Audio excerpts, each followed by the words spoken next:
Operatives of the Eastern Security Network have arrested two notorious suspected kidnappers who specialized in abducting people inside forests, villages, and lonely roads in Anambra state. The two arrested suspects were said to be Fulani herdsmen who identified themselves as Umaru and Musa Ibrahim. They were apprehended recently at Amanyuk in Awaka North local government area of the state after they ambushed and kidnapped some land buyers who went to check a land at Magbakwu, also in Awaka North local government area.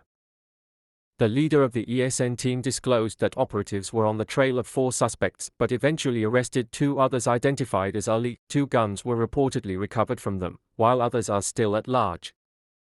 It was gathered that the intervention of the ESN operatives was the saving grace of the kidnapped victims, whom the herdsmen also robbed of their belongings, including their phones and undisclosed amount of money, before the security operatives intervened and rescued them alive.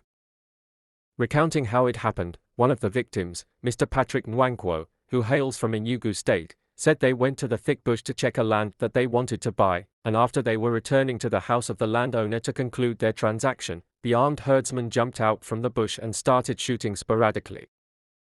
Immediately we heard the gunshots, we reversed our cars, and they ran after us, ordering us to stop, while still firing gunshots. And when we eventually stopped, they surrounded us, tied us, and led us into a thick bush in Amanyuk, he said. Corroborating Nwankwo's report, another victim of the same operation, Mr. Paul Isianiaka, an aged man, recounted how he hit his head on the ground while trying to escape during the attack, before one of kidnappers pointed gun at him and threatened to shoot him dead immediately if he didn't surrender himself. So, I began to plead with him. I begged and begged and begged, until he then ordered me to come out from where I was and join others. And they told us to lie down and face the ground, Isianiaka recounted. He also disclosed that the herdsman robbed them of their belongings, collected his phone, undisclosed amount of money he kept inside the car, and even wanted to collect the box of his eyeglasses, only to see that there was nothing inside.